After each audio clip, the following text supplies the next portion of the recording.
Motivasi itu sangatlah bermanfaat karena sebuah motivasilah yang akan merubah segala bentuk yang ada di dalam pikiran Anda. Maka mendengarkan motivasi itu sangat banyak manfaatnya. Maka dengarkan motivasi dari saya ini. Tetapi sebelum Anda memulai video ini, jangan lupa mendukung channel ini dengan cara subscriber karena subscriber itu gratis. Ayo kita mulai. Poin pertama, belajar untuk melepaskan. Kadang hidup seperti menggenggam bara api.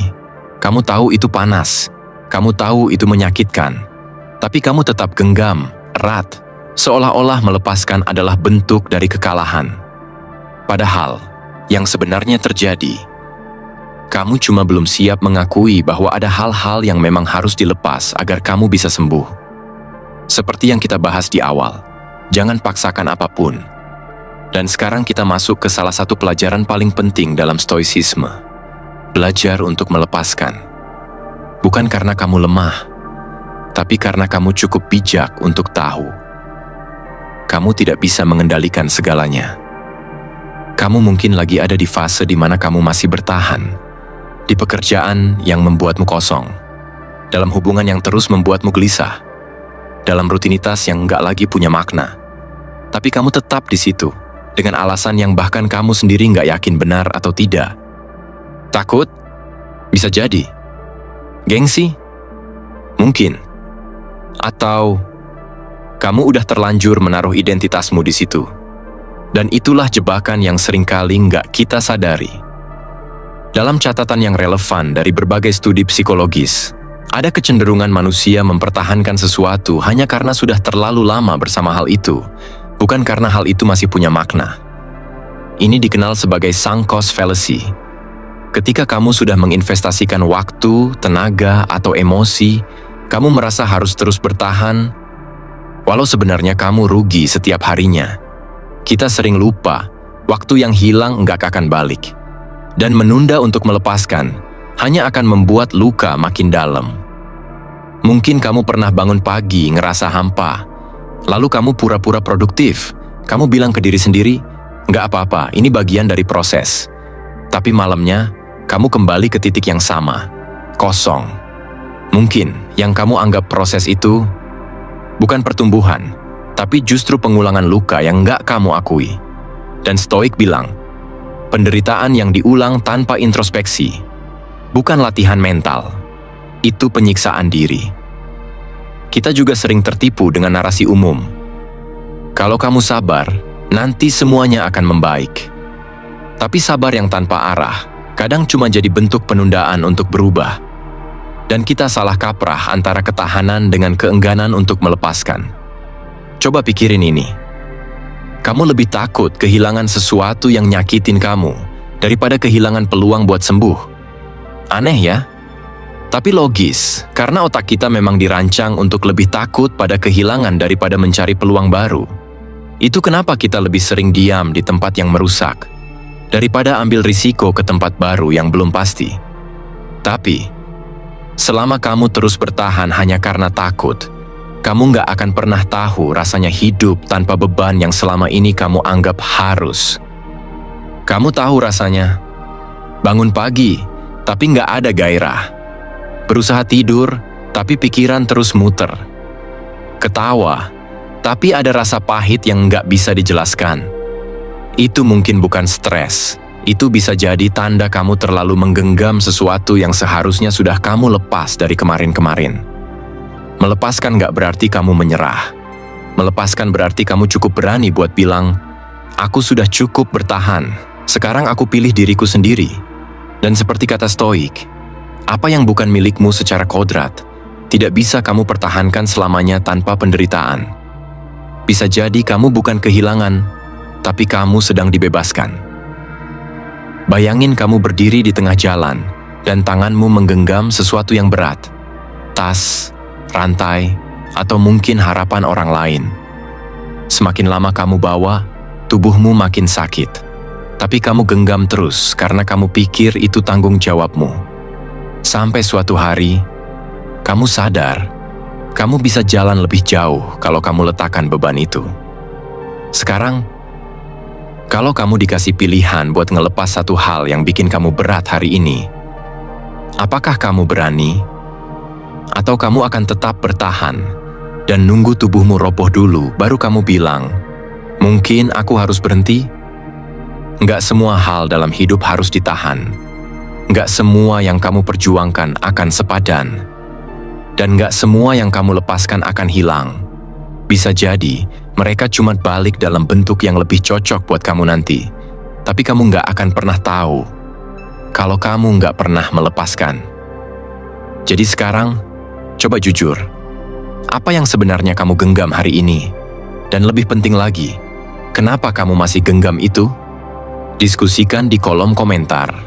Dan lanjut ke pelajaran berikutnya. Kekuatan dari menerima keadaan. Poin kedua, kekuatan dari menerima keadaan.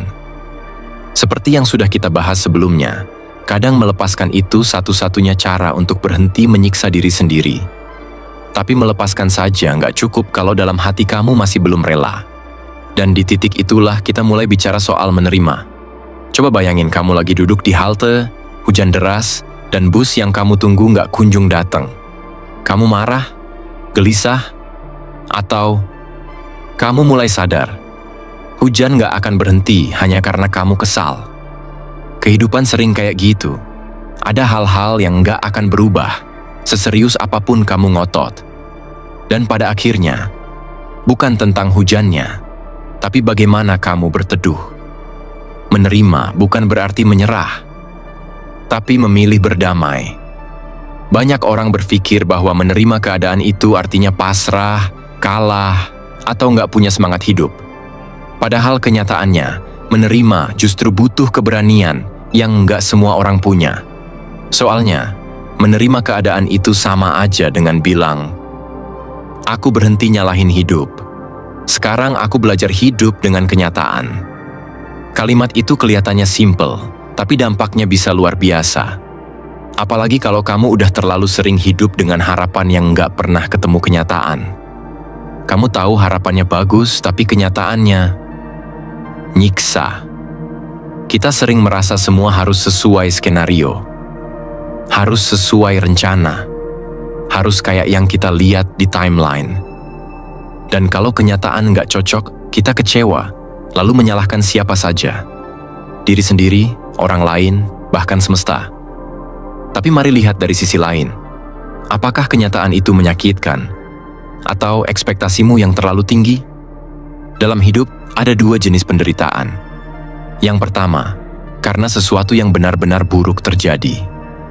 Yang kedua, karena kamu terus melawan sesuatu yang sudah seharusnya kamu terima. Dan yang kedua ini seringkali jauh lebih menyakitkan, karena berlangsung lama, tanpa ujung, dan kamu nggak sadar kamu sedang melawannya. Saat kamu menerima bahwa sesuatu itu di luar kendalimu, kamu akan ngerasa aneh di awal. Tapi lambat laun, kamu mulai sadar, kamu punya energi lebih. Kamu nggak lagi buang-buang waktu buat memperbaiki hal-hal yang nggak bisa kamu ubah. Kamu mulai tidur lebih nyenyak, kamu mulai ngomong sama diri sendiri dengan lebih lembut. Dan yang terpenting, kamu mulai hidup. Beneran hidup, bukan hanya bertahan. Ada satu hal menarik. Secara neurologis, otak kita itu punya kecenderungan buat lebih fokus pada masalah daripada solusi. Karena sistem limbik, bagian otak yang ngatur emosi, selalu siaga terhadap ancaman. Jadi wajar kalau kamu sering ngerasa cemas saat hal-hal nggak berjalan sesuai rencana. Tapi otak juga bisa dilatih. Dan latihan pertama adalah menerima. Menerima bahwa kamu nggak harus kuat setiap saat. Menerima bahwa gagal itu bagian dari hidup. Menerima bahwa ada hal-hal yang memang bukan untukmu, dan itu bukan salah siapa-siapa. Mungkin sekarang kamu lagi dalam fase di mana semuanya terasa nggak sesuai. Pekerjaan, hubungan, kesehatan, atau mungkin perasaan. Tapi bisa jadi, hidup nggak seburuk yang kamu pikirkan. Kamu cuma belum berhenti ngelawan kenyataan. Jadi pertanyaannya sekarang bukan lagi, kenapa ini terjadi? Tapi, apa yang bisa kulakukan dengan keadaan ini? Menerima berarti kamu mengambil kendali kembali. Bukan atas apa yang terjadi, tapi atas bagaimana kamu menjalaninya. Dan itu adalah kekuatan yang tenang, yang nggak kelihatan dramatis, tapi justru bikin kamu lebih tahan menghadapi hidup. Kalau kamu masih terus berjuang melawan kenyataan hari ini, coba tarik napas pelan. Mungkin bukan kenyataan yang perlu diubah, mungkin kamu cuma perlu belajar menerima. Poin ketiga, hargai kesendirian. Setelah kita bicara soal melepaskan dan menerima, sekarang kita sampai di ruang yang paling sunyi, tapi juga paling jujur, kesendirian. Bukan cuma soal tidak ada orang di sekitar, tapi tentang saat di mana kamu benar-benar sendiri.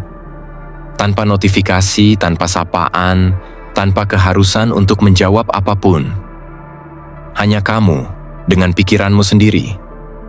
Dan itu menakutkan, ya? Mungkin kamu belum pernah bilang ini ke siapa-siapa, tapi saat kamu benar-benar sendiri, kadang ada bagian dari dirimu yang panik.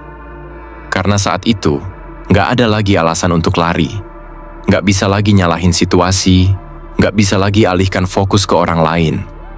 Semua balik ke satu titik. Kamu. Dan justru di situ letak kekuatannya. Kesendirian bukan musuh, dia cuma jujur banget. Dan kadang kejujuran itu terlalu nyaring saat nggak ada suara lain. Biasanya kita lebih takut sendirian daripada salah tempat. Takut makan sendiri di luar. Takut weekend nggak ada yang ngajak keluar. Takut dianggap aneh, terlalu diam, terlalu dingin. Tapi anehnya, banyak orang yang justru ngerasa paling sepi ketika mereka ada di tengah keramaian. Pernah ngerasain itu? Kesendirian bukan kekurangan. Dia ruang kosong yang bisa kamu isi. Kamu bisa isi dengan musik, dengan perenungan, dengan doa, atau bahkan diam total. Dan justru di situ kamu bisa mulai dengar suara hatimu sendiri, yang selama ini kamu tutup pakai suara orang lain. Orang sering salah paham. Mereka kira orang yang nyaman sendiri itu nggak butuh siapa-siapa. Padahal bisa jadi, dia cuma tahu bahwa ketenangan nggak bisa dibeli dari luar. Harus dicari dari dalam. Dan yang menarik, secara biologis, otak kita sebenarnya butuh jeda dari stimulasi sosial. Saat kamu sendiri, sistem sarafmu turun tensi. Kamu masuk ke mode reflektif. Itu momen di mana kamu bisa berpikir jernih, membuat keputusan yang enggak didikte suasana hati, dan mengerti hal-hal yang selama ini terlalu berisik untuk kamu pahami. Tapi kenapa kita masih panik kalau harus sendiri? Karena ego kita dibentuk dari luar. Kita tumbuh dengan pembanding. Si A udah nikah, si B udah kerja di tempat keren, si C keliling dunia. Dan kita takut ketinggalan, takut nggak dianggap, takut nggak update. Tapi mungkin sebenarnya, kamu cuma belum pernah betul-betul duduk dan tanya ke diri sendiri. Sebenarnya aku lagi kejar apa sih? Apa yang benar-benar penting buatku? Dan pertanyaan itu baru bisa muncul waktu kamu sendirian. Kesendirian juga punya fungsi tersembunyi. Dia jadi semacam filter alami. Kamu akan tahu siapa yang betul-betul peduli, siapa yang hadir tanpa diminta, siapa yang tetap ada walau kamu diam. Kamu juga akan sadar, siapa yang selama ini cuma pengisi waktu, bukan pemberi makna.